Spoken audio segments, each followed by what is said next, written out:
Assalamualaikum warahmatullahi wabarakatuh.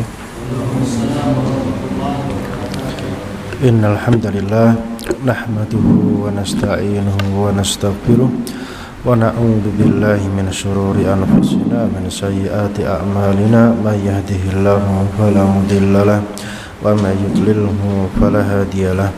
Asyhadu an la ilaha illallah wahdahu la syarikalah wa asyhadu anna nabiyyana Muhammadan abduhu wa rasuluhu la nabiyya ba'dah. Allahumma salli wa sallim ala nabiyyina Muhammad wa ala alihi wa sahbihi wa man ittaba'ahum bi ihsan ila yaumiddin wa sallama tasliman mazida. Nas'alullaha azza wa jalla an yuwaffiqana lima yuhibbu wa yardah wa an yu'inana ala ta'atihi wa ijtinabi nawahihi wa an yujannibana al-fitan ma dhahara minha wa ma batan wa an yaj'alana Allahu mimman yastami'una al-qawla wa yattabi'una ahsanah wa an yu'allimana ma yanfa'una wa yazidana ilma. Allahumma ya mu'allima Ibrahim alimna, Allahumma ya mufahima Sulaiman fahimna, Allahumma faqihna fid din wa alimna ta'wil. Allahumma inna nas'aluka ilman nafi'a wa rizqan thayyiba wa amalan mutaqabbala.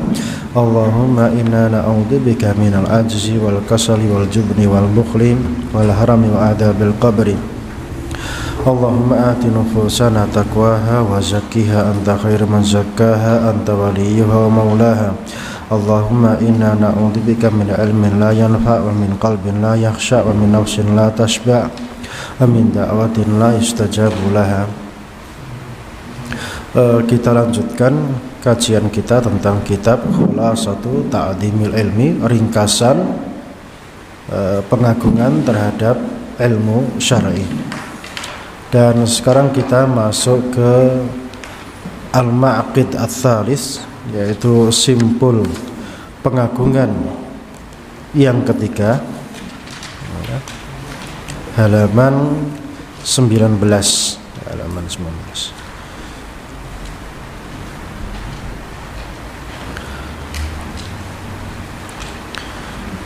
Qala al-muallif rahimahullahu ta'ala, al-ma'qidus tsalits, simpul yang ketiga, jam'u himmatin nafsi alaihi.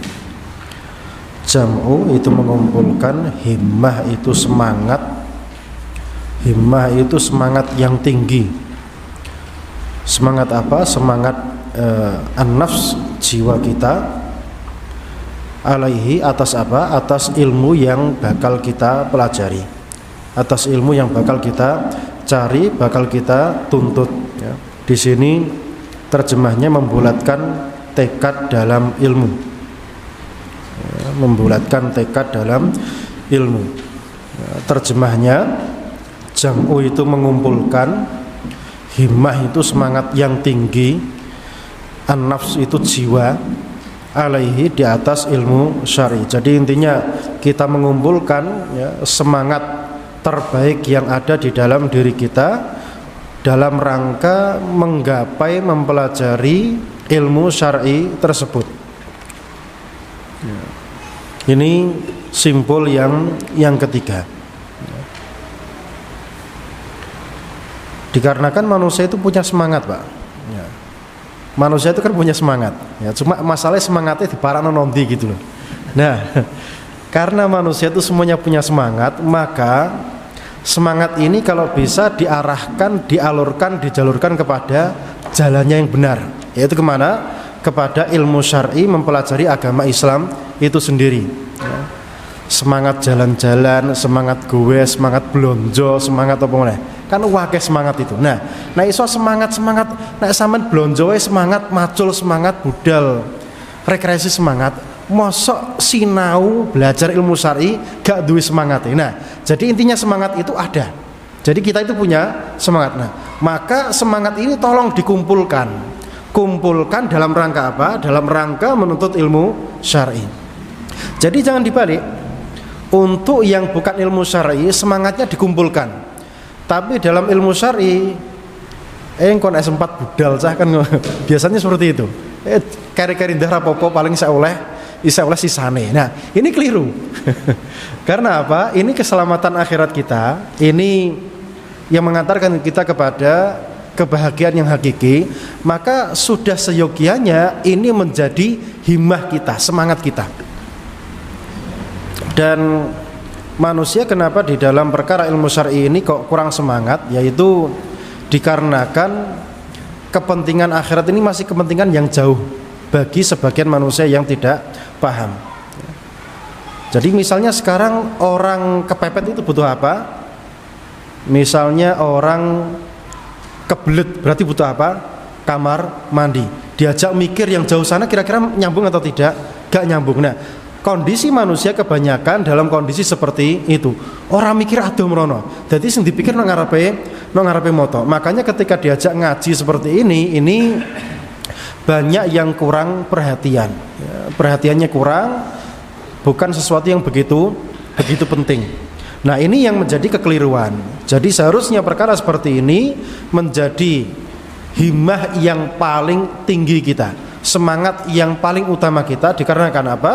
Semua manusia itu pasti akan mati, dan matinya kita tidak jelas kapan kita akan mati.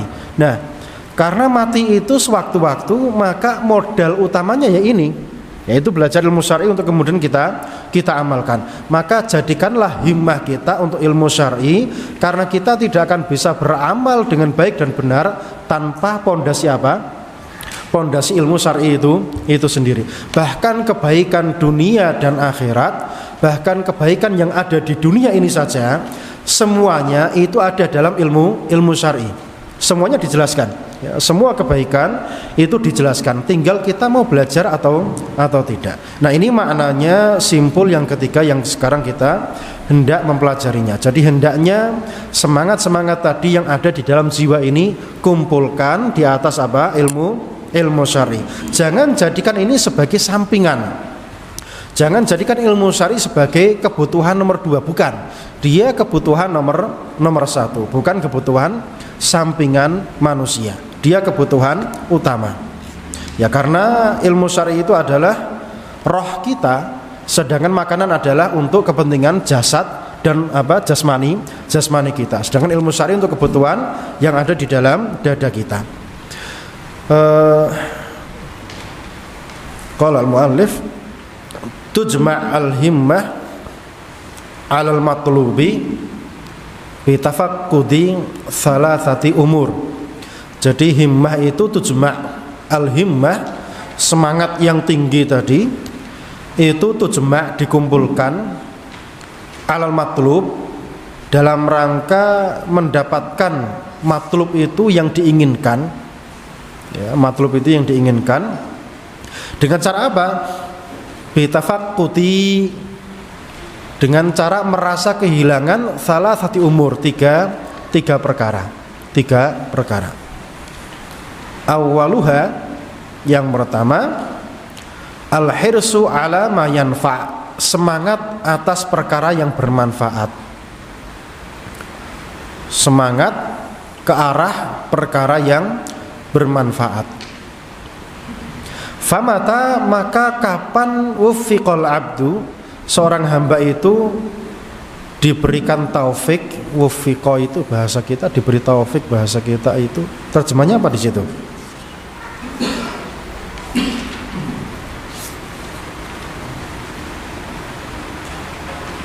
Enggak diterjemahkan di sini. Enggak diterjemahkan. Maka kapan saja seseorang itu mendapatkan apa yang bermanfaat baginya, maka dia akan bersemangat atas hal tersebut. Ya. Gini, famata wuffiqal abdu ila ma yanfa'uhu, maka kapan, fa itu maka, mata itu kapan, wuffiqa al abdu, seorang hamba itu wuffiqa, terjemahannya sing enak apa bahasa kita?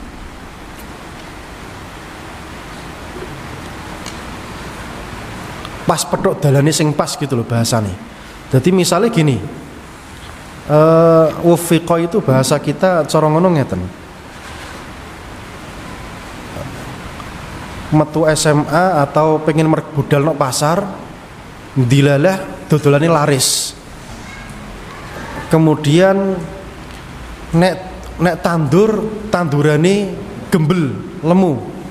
Ini jenenge muwafaq. Muwafaq itu apa istilah bahasane awak dhewe? Dipenakno dalane gitu loh. Ya, dipermudah. Yes, pokoknya dipasno dalane gitu loh. Dipancerno dalane, ya, dipancerno dalane.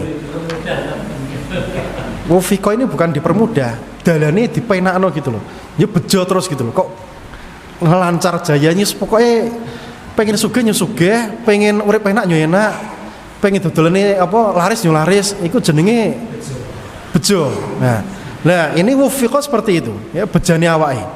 Jadi kapan seorang hamba iku ya bejane awake kok diarahno mayan fa'ahu kepada perkara yang bermanfaat untuk dirinya, harasa alaihi, maka dia akan semangat untuk apa? Untuk perkara yang bermanfaat tersebut. Ya, jadi yang pertama gini, wong iku nek ngerti nek bekakas iki barang sing apik bermanfaat, manfaatnya gede kanggo awake. Mesti apa? Berusaha mbah piye carane iso ngolehno barang iki. Pun paham nggih pertama nggih? Jadi yang pertama al-hirsu ala ma yanfa', semangat untuk mendapatkan apa yang bermanfaat untuk dirinya sendiri. Nah, kaitannya dengan ilmu syar'i itu apa? Wong kudu nyadari nek ilmu syar'i iki sing perkara sing paling bermanfaat kanggo uripe. Nah, kapan orang itu tidak rumangsa nek ilmu syar'i iki ora bermanfaat kanggo awake, ya rasa-rasan budal ngaji. Sing rasa-rasan sak luwung, sing ora gelem budal ngaji itu loh. Sing ora gelem budal ngaji ini lebih parah. Atau bahkan gelem budal ngaji tapi nek kon didadekno MC misalnya. Nah, seperti ini kan merusak niatan. Jadi kita harus paham bahwasanya ilmu syar'i itu perkara yang bermanfaat untuk seseorang, sadar nggak sadar dia bermanfaat. Nah, sehingga tatkala orang itu mengetahui bahwasanya ilmu syar'i itu bermanfaat, maka dia akan semangat untuk menggapai ilmu syar'i tersebut, semangat mempelajarinya, semangat piye carane oleh ilmu syar'i tersebut. Yang kedua, Tsaniha, yang kedua, al-isti'anatu billahi, dia isti'anah, minta tolong kepada Allah Subhanahu wa ta'ala fi tahsilihi, di dalam mencapai mempelajari ilmu syar'i tersebut, ya, di dalam mendapatkan, mencapai, mempelajari ilmu syar'i tersebut.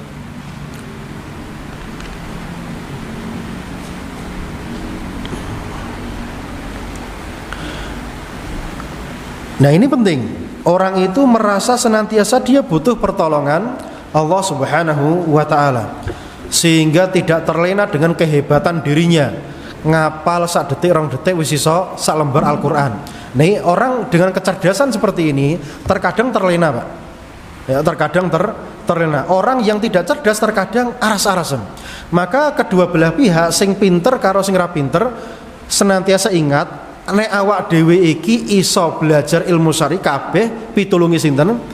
Pitulungi Allah Subhanahu wa ta'ala. Awak dhewe gak iso apa-apa tanpa pertolongan Allah Subhanahu wa ta'ala. Nah, makanya iyyaka na'bud wa iyyaka nasta'in, ini fungsinya apa? Iyyaka na'bud, pasrah awak dhewe kur nyembah marang Gusti Allah Subhanahu wa ta'ala. Wa iyyaka nasta'in, awak dhewe ngakoni nek awak dhewe iki lemah, gak duwe apa-apa, gak iso apa-apa. Nah, mergo awak dhewe niki lemah, maka butuh pertolongan, senantiasa butuh pertolongan Allah Subhanahu wa ta'ala, sehingga tidak merasa duwe kemampuan nek awake iku hebat. Ya, nek awake itu hebat, punya gini, punya itu, dan lain sebagainya. Dan kebanyakan orang itu bisa sombong dikarenakan apa? Rumangsa awake hebat, rumangsa duwe peran sing akeh, rumangsa ini dan itu, sehingga muncul terbesit di dalam pikiran, di dalam benaknya, wis gak butuh pitulungi Gusti Allah. Ini keliru. Makanya para sahabat di dalam perang Khandaq mereka bersenandung, laulallahu mahtadaina wala sallaina wala tasaddaqna. Saumpama aja gara-gara Gusti Allah awak dhewe gak iso oleh hidayah Islam. Nyolan gak bakalan iso nglakoni salat, lan gak bakalan iso nglakoni sedekah. Berarti awak dhewe iso nglakoni ibadah, salat, sedekah dan yang lain-lain itu murni pitulungnya Allah Subhanahu wa taala. Berarti yang pertama kita semangat untuk mendapatkan perkara yang bermanfaat tadi, kita harus sadar nah ilmu syar'i ini yang paling bermanfaat dalam kehidupan dunia kita, sehingga kita semangat mendapatkan perkara tersebut ya. Kalau orang itu suka emas, ya ibaratkan ilmu syar'i ini lebih mahal daripada emas.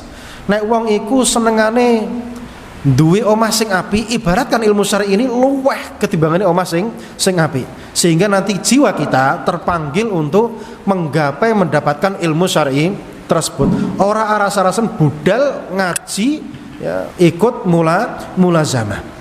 Yang kedua isti'anah, ojo lali njaluk tulung marang Gusti Allah di dalam proses belajar. Ini sangat penting karena berapa banyak orang itu lalai dari perkara bahwasanya dia butuh kepada Allah Subhanahu wa taala. Lalai bahwasanya dia tidak akan bisa beramal soleh tanpa pertolongan Allah Subhanahu wa taala. Yang ketiga, thalithuha, yang ketiga,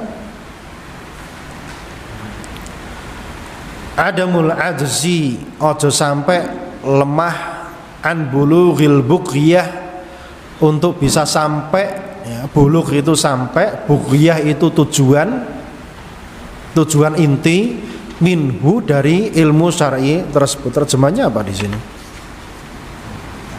Konsisten dan tidak lemah dalam menggapai tujuannya, yaitu terjemah secara makna ya, terjemah secara makna. Jadi al-adamul ajzi, adam itu tidak, ajzi itu adalah lemah, an bulughil bughyah, untuk bisa sampai kepada bughyah, cita-cita atau tujuan inti, tujuan utamanya, minhu dari proses belajar, mempelajari atau menuntut ilmu syar'i tersebut ya. Jadi ini tiga obat, tiga cara bagaimana himmah seseorang itu bisa terkumpul untuk mempelajari ilmu syar'i.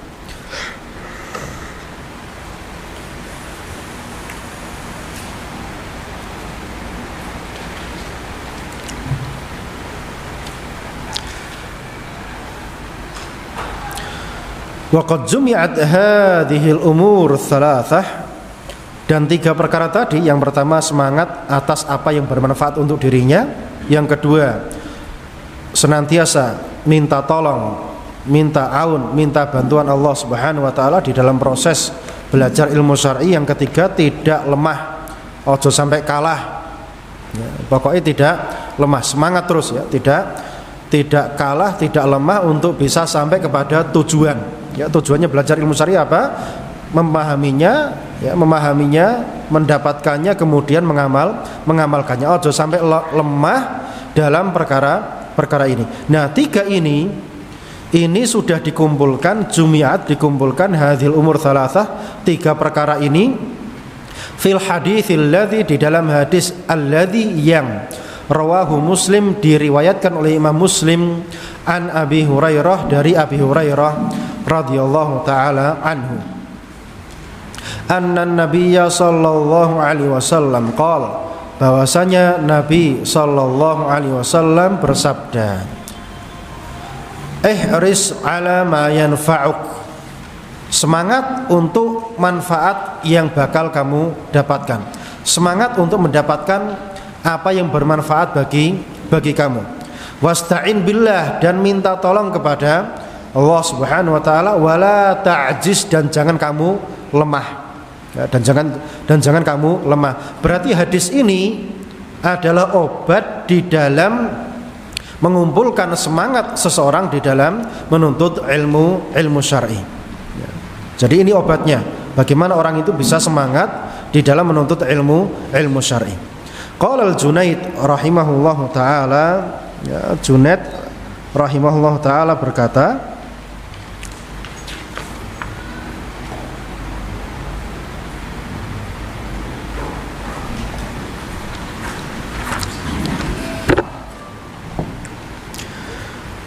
baik, sebelumnya Junaid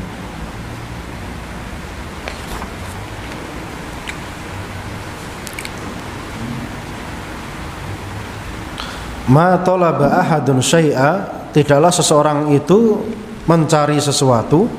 Ma talaba, tidak talaba mencari, ahadun seseorang, syai'a sesuatu, ya sesuatu, bijiddin dengan keseriusan,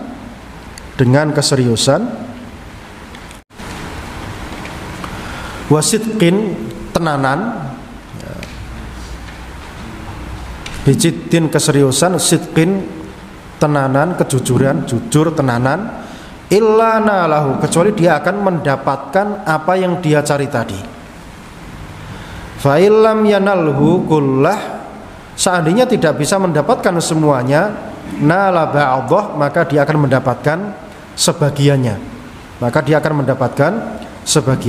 Ya.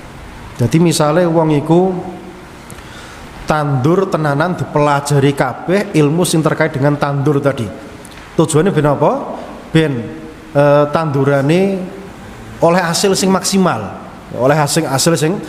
Maka kabeh dipelajari sistemnya piye, ditenanani sak bendina nyo, ditiliki terus, dirawat terus, dirumat terus, diramut sampai wayahe panen. Nah, maka orang yang model seperti ini, maka kemungkinan dia mendapatkan dua perkara. Yang pertama, hasilnya sesuai dengan target. Yang kedua, nek gak sesuai target oleh mbah separone, mbah pirane, sing jelas apa? Tidak akan pulang tanpa hasil. Ya.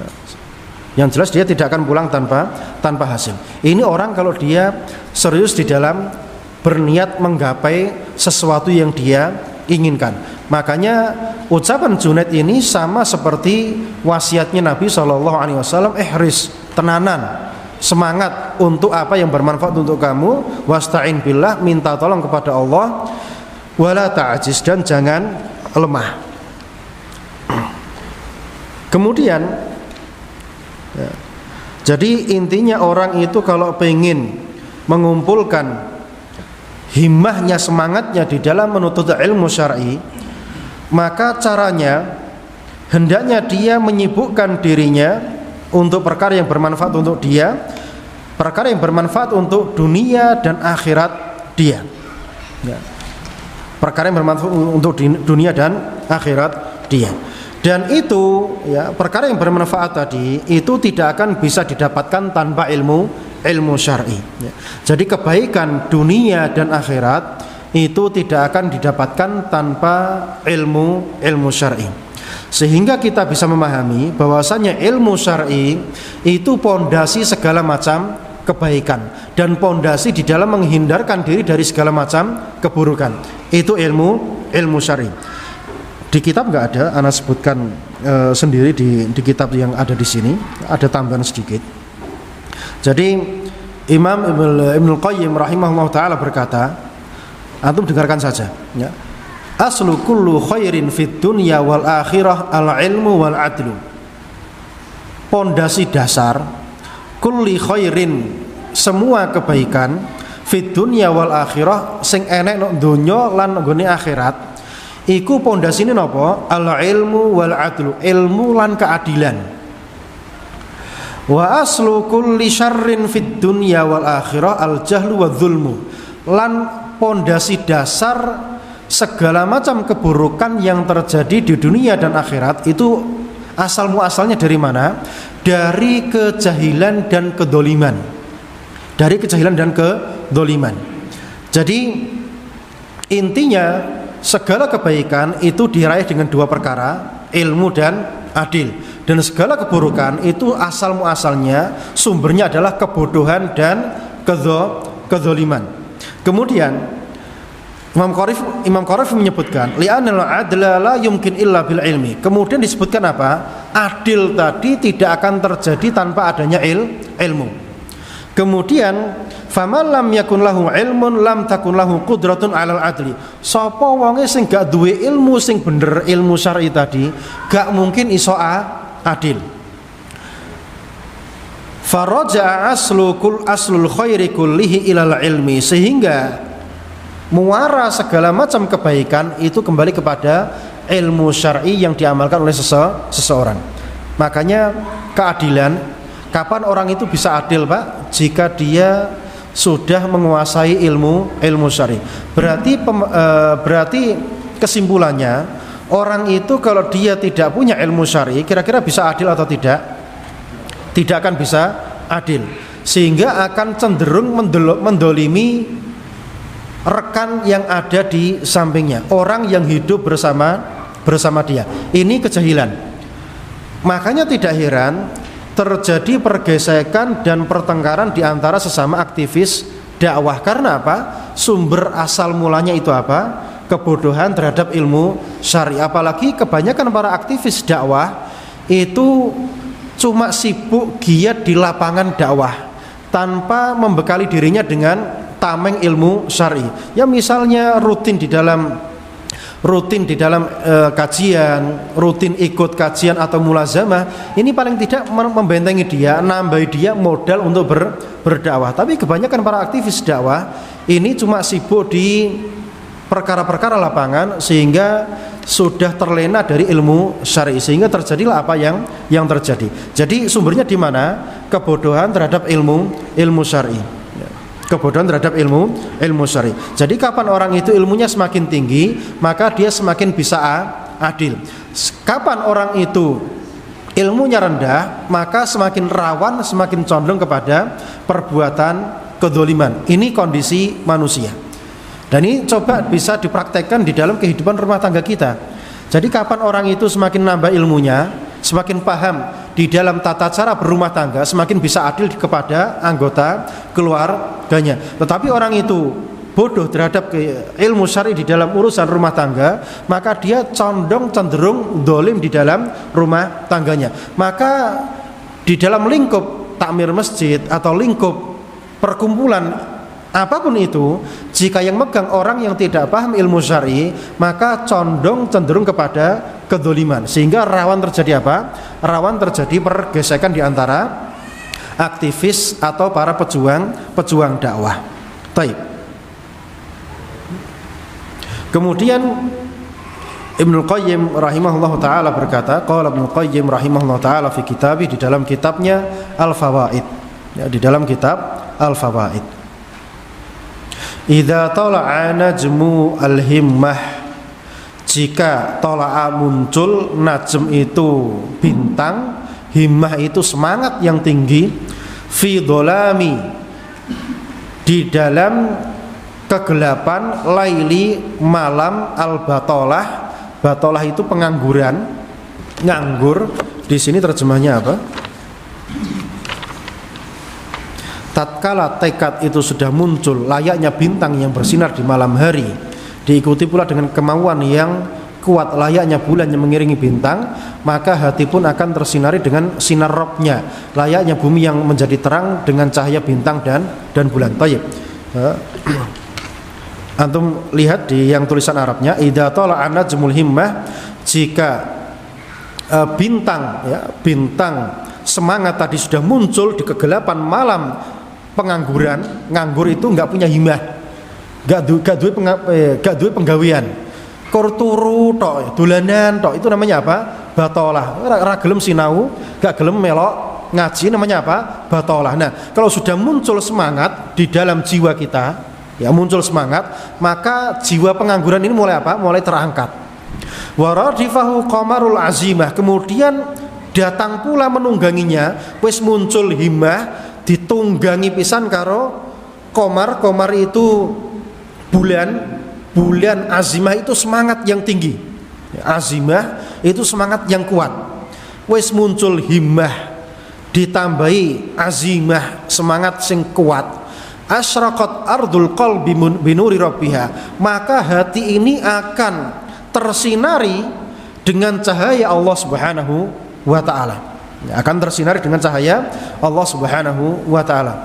Wa inna mimma yu'lil himmata, dan termasuk perkara-perkara yang membantu meninggikan himmah seseorang, wa yasmu bin nafsi, dan terangkat jiwa seseorang, adalah i'tibar haliman sabaq, menjadikan hal kondisi man orang sabaqo yang telah mendahului kita, i'tibar sebagai ibrah, sebagai pelajaran.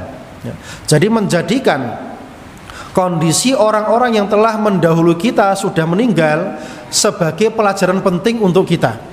Dan betapa banyak orang-orang yang telah mendahului kita dengan kebaikan-kebaikan yang diwariskan kepada kita. Nah, tatkala kita melihat kepada kondisi mereka, kita akan terpacu juga. Yang jadi masalah apa? Yang jadi masalah pada zaman sekarang, orang itu dijauhkan oleh musuh-musuh Islam untuk mengenal pahlawan-pahlawan Islam. Iya atau tidak? Ini kondisi yang sekarang terjadi. Jadi kebanyakan manusia, umat Islam, pemuda kita itu tidak kenal dengan tokoh-tokoh para pendahulunya. Imam Dhahabi misalnya, ada yang kenal? Ibnu Khaldun ada yang kenal? Atau misalnya Abdullah bin Mubarak, Ali Al-Madini, Ishaq bin Rahawayh, gak ini yang kenal. Tapi nek disebut no Messi, Ronaldo, kabeh ngerti. Ya ora? Nah, sehingga karena pandangan orang itu arahnya ke sana, sehingga menjadikan orang itu lebih ke arah dunia, pengennya sing mewah, nek metu disambut wong akeh dada-dada, ya atau tidak? Karena pandangannya ke sana. Dan kita tidak memandang kepada kondisi salaf kita, orang-orang pendahulu kita, bagaimana mereka bisa sampai ilmu tadi bisa terwarisi sampai kepada kita. Ceritanya piye? Jelas ada ceritanya. Gak mungkin tiba-tiba ilmu sampai kepada kita ya, cuma dari bangun tidur gitu saja, nggak mungkin. Pasti apa? Ada perjuangan yang ekstra keras untuk bisa sampainya ilmu itu kepada kita. Seperti sekarang Blora mengaji, ya misal Blora mengaji, ini kan semangatnya apa? Menyebarkan ilmu kepada umat Islam. Eneng usahane pora? Mesti eneng usahane, eneng bondone, donaturnya dikelompokno, kemudian timnya dibentuk, kemudian eneng bagian iki dan iki, ribet, iya atau tidak? Iya. Jadi intinya ilmu tadi sampai kepada kita itu atas usaha yang keras. Nek sampai wae usaha, berarti para ulama usaha atau tidak? Aja dianggap kurang sampean tok sing berjasa, wis sebar lewat apa YouTube, lewat apa FB, lewat Blora mengaji. Sampai niki lagi sak kuku lho. Nah, para ulama dulu yang menyampaikan ilmu kepada kita, iki perjuangannya abot, berat. Nanti kita akan lihat contohnya. Kita akan lihat contohnya bagaimana perjuangan mereka sehingga ilmu syar'i tadi sampai kepada hari ini, sampai no Blora iku ceritane piye? Dadi ana ceritane kabeh. Ya. Wa ta'arruf himamal qaumil madin, dan mengenali himmah semangatnya orang-orang yang telah lewat. Madin itu telah lewat. Contoh, fa Abu Abdillah, contohnya adalah Abu Abdillah. Siapa Abu Abdillah ini? Ahmad bin Hanbal. Karena dulu wahuwa, dan dia fissiba, masih kecil. Isak cilik, berarti isak cilik kaya sah sing pelayan ngarep iku mau. Iku cah cilik. Lah, Imam Ahmad pas kecil, antum lihat di sini. Rubbama aradal khuruj qabla al-fajri ila hilaqis syuyukh. Terkadang aroda pengin khuruj metu qabla al-fajri, sadurunge salat subuh, sadurunge adzan subuh, ila hilaqis syuyukh, untuk pergi ke halakohnya para syekh atau para ulama. Jadi cah cilik sak mono-mono iku, cah cilik wis isu-isu sadurunge subuh budal nonggone halakohe para ulama. Jadi antum bisa bayangkan semangatnya wong dhek biyen iku piye. Jadi mengenali cerita-cerita, kisah-kisah seperti ini semakin apa? Memompa semangat kita. Nek gak tahu maca siroe ceritane wong dhek biyen-biyen, ya sing di ngertini nyukur atlet sepak bola atau atlet apa? Bulu tangkis yang terkenal Indonesia apa? Bulu tangkis, bal-balan.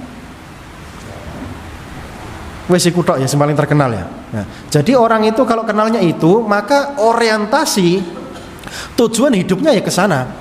Tapi kalau kita membaca sirahnya para awalin, maka nanti akan terjadi perubahan di dalam orientasi tujuan hidup kita. Ternyata awak iki kudu ngene to. Ya. Jadi Abu Abdillah sekarang gimana? Imam Ahmad bin Hanbal saat durungi subuh pengen metu. Fatakhudu ummuhu bithiyabi, maka ibunya menahan dia. Takhudu itu mengambil, ummuhu ibunya bithiyabihi, kelambini, maksudnya dicekel ngeten, ya. Dicekel ngeten.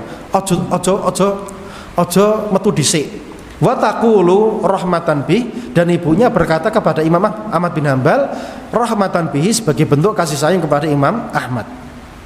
Hatta yu'adzinan nasu au yusbihu, aja metu dhisik hatta sampai yu'adzinan nas, sampai orang-orang mulai adzan subuh, au yusbihu atau sudah sholat subuh. Ini contohnya Imam Ahmad bin Hanbal. Kemudian contoh yang kedua, wa qara'al khatibu, ya, jadi Imam Ahmad bin Hanbal isek cilik, dan ana mendapati ini di Madinah, cah cilik-cilik juga punya semangat seperti ini, Pak. Pernah sekali ana tanya sama Syekh, di sampingnya Syekh ini ada anak kecil ini, langsung digerojok dalil, Pak. Cah cilik, ana tanya digerojok dalil hadis-hadis apal ngelotok, subhanallah. Cah cilik, Pak, subhanallah. Jadi ngerti anak seperti itu, awak dewi ini jadi semangat. Oh ternyata cah cilik ndak iso sampai kepada derajat seperti itu. Wa qara al-khatibu sahih al-Bukhari, dan Khatib Baghdadi membaca Sahih Bukhari. Kullahu semuanya, berarti dari awal sampai terakhir. Ala kepada siapa? Kepada gurunya Ismail Al-Hiyari. Berapa lama bacanya? Fi thalathati majlis, kur telong pertemuan tok. Fi di dalam, thalathati tiga, majalis tiga pertemuan. Isnani minha sing loro, fi lailataini dilakoni dalam 2 malam. Kapan 2 malam tersebut? Min waqti sholatil maghrib ila sholatil fajri, mulai maghrib sampai subuh. Rong dalu maghrib sampai subuh. Wal yaum tsalits, kemudian hari ketiga, majelis yang ketiga, min dohwatin nahar, mulai dari waktu duha, ila sholatil maghrib, sampai sholat maghrib. Wa minal maghribi ila tulu'il fajri, kemudian dari sholat maghrib sampai subuh. Iki kira-kira zaman iki mungkin pora. Ini orang mendengarnya akan mengatakan apa? Iki kaspo, kayalan. Padahal ini fakta, bener ada seperti itu. Ya. Yang saya ceritakan kepada antum, pernah duduk di majelisnya Syekh Abdul Muhsin Qasim, Imam Masjid Nabawi yang sekarang. Pernah ada majelis mulai subuh sampai maghrib, pernah. Dan saya pernah ikut itu. Cuma gak kelar. Soalnya pas waktu itu eneng tugas kerja. Jadi sampai duhur tak tinggal mere. Kemudian saya lanjutkan lewat apa? Lewat audio atau lewat YouTube. Dan kan masih live kan sampai maghrib lagi kelar. Dan sebelum beliau memulai majelis ini, kemudian apa? Beliau membacakan satu hadis. Hadisnya apa? Dulu Rasul itu pernah sholat subuh, kemudian setelah sholat subuh khutbah sampai duhur, kemudian sholat. Setelah sholat salam, kemudian naik ke mimbar khutbah sampai asar, kemudian sholat, kemudian salam, kemudian naik mimbar, kemudian khutbah sampai maghrib, kemudian baru mulai apa? Mulai majelis ini, majelis riwayat membaca kitab dari habis subuh sampai maghrib. Ini pernah terjadi, Pak. Nek sampean diceritani ngene, yalah ila rabu dalem pasar ya kan ngono to bahasane wong kene. Ya ora wong kene tok nyumeh rata. Lah ora budal nang pasar mikir ngono ya. Terus golek mangane terus piye? Iki lak wong kene, nek wong tenanan iku ya dapat perkara seperti itu enggak ada masalah. Dan faktanya yang ikut majelis subuh sampai maghrib iku sak bagian apa perluasan Masjid Nabawi sing bagian etan iku meh bek.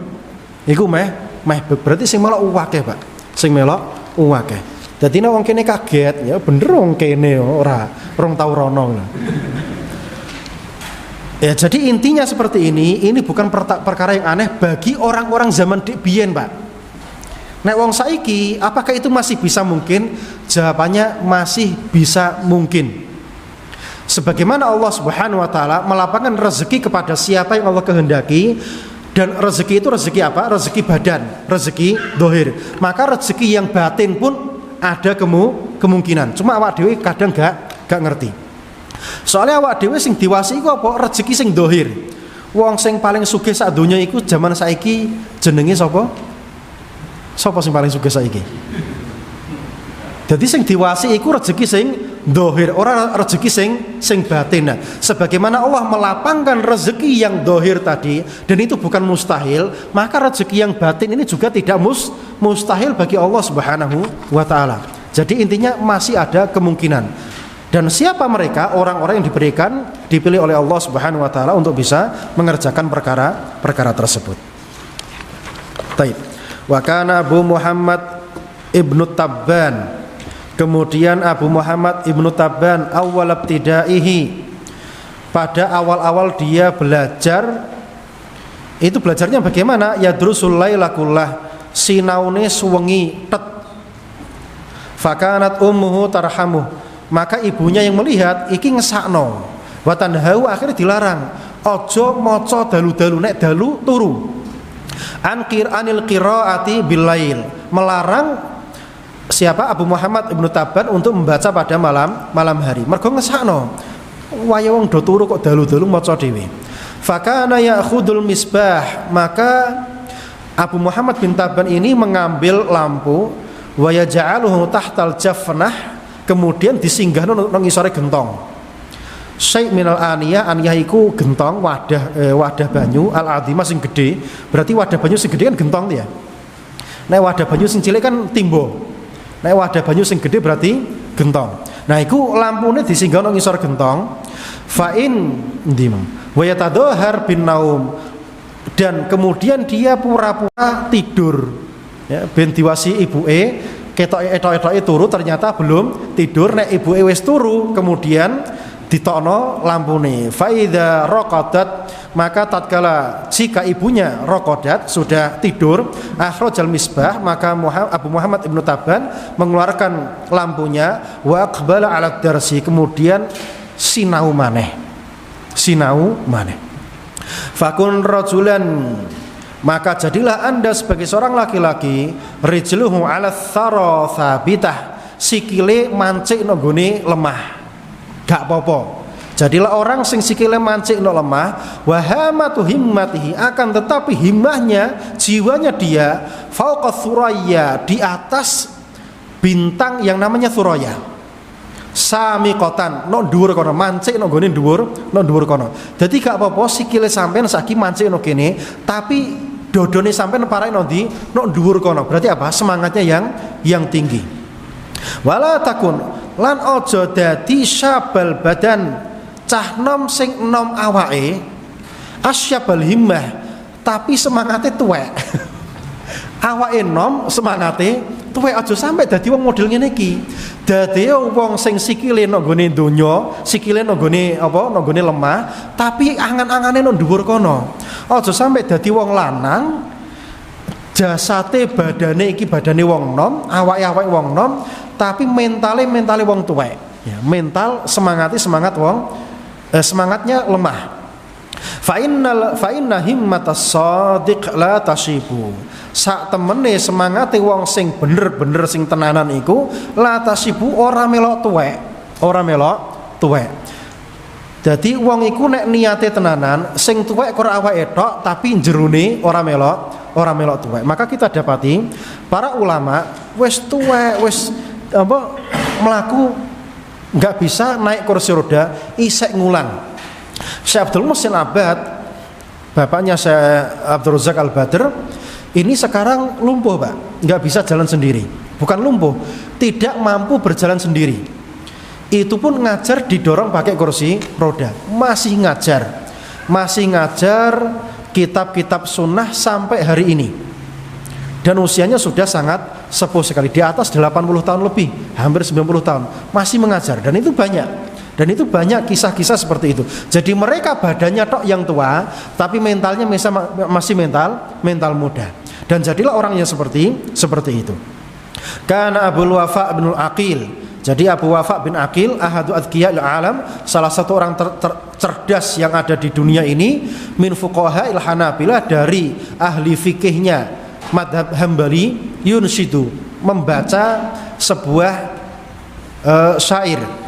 Wa huwa fi tsamanin, dan usianya dia waktu itu berapa? 80 tahun. Masyaba azmi wala hazmi wala khuluqi. Azmi, tekadku, hazmi itu di sini apa terjemahannya?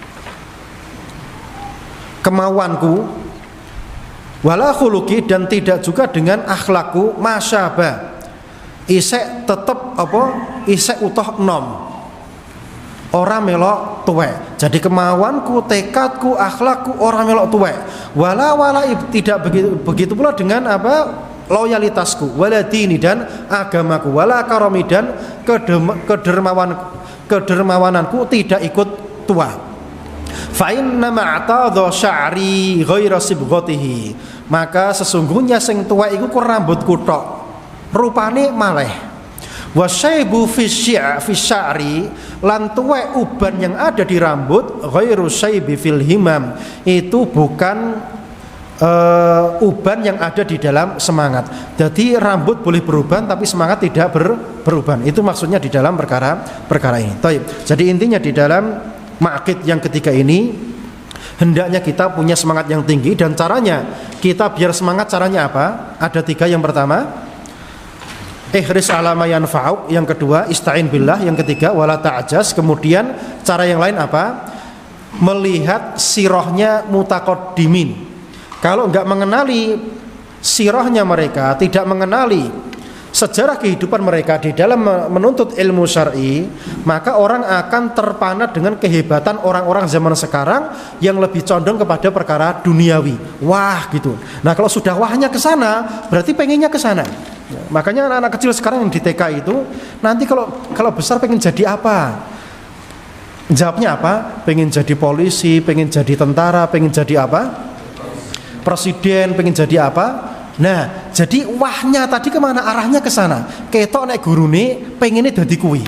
Mulane murid-murid TK diulangi sama seperti dia. Maka guru ngaji pun perlu mengenali sirah perjalanan hidup para pendahulu kita, biar nanti nek ngulangi anak-anaknya atau anak-anak TK tadi nanti pengen jadi apa?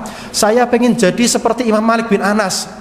Ya ini baru bener. Tapi kalau ngajari anak-anak nanti kalau gede pengen jadi apa? Pengen jadi pilot, pengen jadi pramugari, maka Anda guru TK yang masih gagal ya. Karena tidak mengarahkan anak-anak didiknya kepada apa? Kepada himmah, tujuan yang terpenting di dalam kehidupan di dunia ini apa? Menjadi seorang alim ulama yang beramal dengan ilmu yang dia dapatkan. Itu yang benar seperti itu. Jangan iming-imingi mereka dengan kehidupan kemewahan dunia. Ini tidak bermanfaat, dan betapa banyak orang menyesal anaknya kaya dia dibuang. Ada atau enggak kayak gini? Banyak. Jangan sampai Anda seperti mereka. Barakallahu fikum. Wa sallallahu ala nabiyyina Muhammad wa ala alihi wa sahbihi wa sallam. Assalamualaikum warahmatullahi wabarakatuh.